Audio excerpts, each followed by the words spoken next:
आज आरोपीची धीड काढण्यात आली. बॉम्बे चायनीजवर जे हल्ला मागं झालता तर नेमकं कधी झालतं आणि किती आरोपी अटक झालेले आहेत? नमूद गुन्ह्यामधल्या 2 आरोपींना आम्ही अटक केलेली आहे.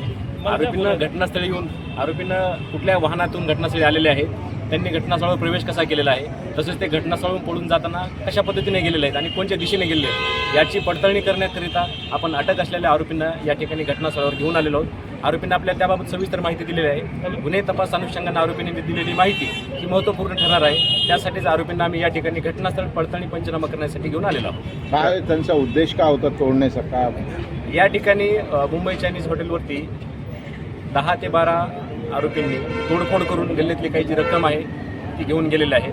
त्याच अनुषंगाने तपास सुरू आहे. म्हणजे त्यांचा उद्देश का लूटमारचा होता? तर तपास सुरू आहे सध्या.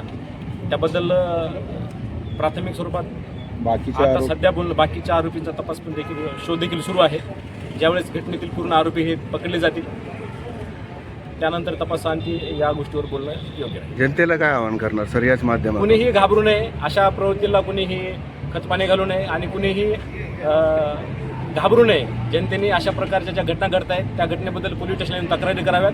पोलीस प्रशासन जे आहे ते कायदा व सुव्यवस्था राखण्यासाठी जनतेच्या पाठीशी भक्कमपणे उभे आहे हे सांगण्याचा प्रयत्न आमचा आहे. हमला हुआ कितने बजे हुआ और कैसा हुआ जरा बताइए. रात को 1:30 बजे हुआ. हम सब घर को चल गए थे. धोना धाना चालू था और सब तोड़ फोड़ किए. हमारा गल्ला लेके गए और तलवार लेके आए, रावट लेके आए. आते ही उन्होंने क्या डिमांड की पहले आपके पास? अब आते ही बोले हमको खाना होना, और खाना नहीं था. हम उस वक्त क्या टाइम हो रहा था? 1:30 बज रहे थे. अच्छा, फिर धोना धाना चालू था. अच्छा, और होटल बंद हो गई थी, कुछ था नहीं. तो वो खाना उनको होना था, जिसके लिए वो ऐसे किरकिरी किसी को मारपीट किएगा? मारे, बच्चों को मारे. अच्छा, मुक्का मार लगा. तो गले में पैसे और निकाले क्या? हाँ, गले में से पैसे निकाले. क्या नाम आपका? याकूब खान. भाऊ आज काय सांगणार? इथं मुंबई चायनीज ग्रिल हॉटेल इथे हल्ला झालेला आहे आणि काही गुंडांनी हल्ला केलेला आहे आणि पोलिसांनी आज त्यांची धिंड काढलेली. त्याबद्दल तुम्हाला काय वाटतं, काय व्हायला पाहिजे? सर्व अगोदर सातारा खंडोबा पोलीस स्टेशनचे पोलीस निरीक्षक शिंदे साहेबांचा सर्व जनतेकडून आणि माझ्याकडून धन्यवाद देतो. असा गुन्हेगार करणाऱ्या लोकांची जी धिंगड काढली त्याच्याबद्दल त्यांचा धन्यवाद करतो. 26 फेब्रुवारी जो मुंबई चायनीजवर शासनाचे आदेश आहे की 10:30, 11, 11:30 नंतर धाबे हॉटेल बंद व्हायला पाहिजे.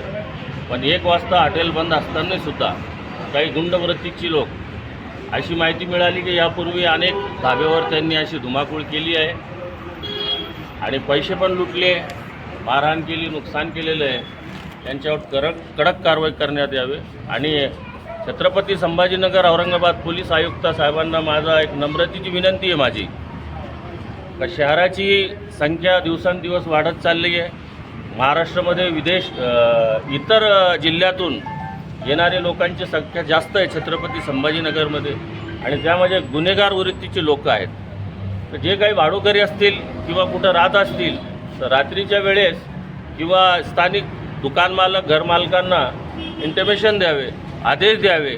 जो कोणी ज्या व्यक्तीला तुम्ही भाड्यानं घर देत आहे तर त्याचा बायोडाटा पोलीस व्हेरिफिकेशन करून त्याला घर देण्यात यावे. तर याच्यामध्ये सर प्रश्न असा आहे, या बायपासवर वर्दळ असती, हॉटेली चालू असतात, पोलीस प्रशासनाचं गस्तीवर गाड्या चालू नसतात का? जेव्हापासून निरीक्षक पोलीस शिंदे साहेब खंडोबा सातारेचे पोलीस निरीक्षक साहेब आल्यापासून गुन्हेगारीला निश्चितपणे आळा बसलेला आहे आणि नागरिक एकदम असं शांतपणे राहतात. आपलं नाव? मी गुलाब पटेल, महाराष्ट्र प्रदेश काँग्रेस कमिटीचा उपाध्यक्ष आहे अल्पसंख्याक विभाग. त्याच्यात नियमाने कारवाई झालीच पाहिजे आणि आरोपीला कुठलाही दहशतीखाली जर आरोप करीत असतील, आपल्या दहशत करीत असतील तर त्यांच्यावर नियमाने कारवाई झालीच पाहिजे असं माझं मत आहे. आणि हे जे पोलिसने कारवाई केली तर तुम्ही समाधान आहेत?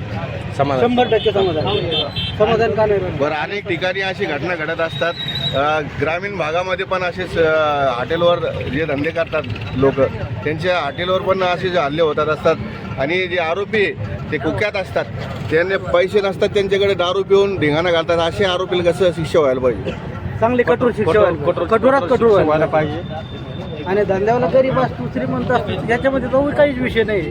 पण जे दहशत निर्माण करते, गुंडगिरी तयार करते, यांच्यावर नेमणी कारवाई व्हायलाच पाहिजे. ही जी आपलं नाव? धिंड काढलेली आहे, हे जे पोलिसांनी धिंड काढलेली आहे, तुम्हाला कसं वाटतं? म्हणजे समाधान योग्य आहे, समाधान आहे. तुमचं नाव? राऊसाहेब बापूराव शिंदे.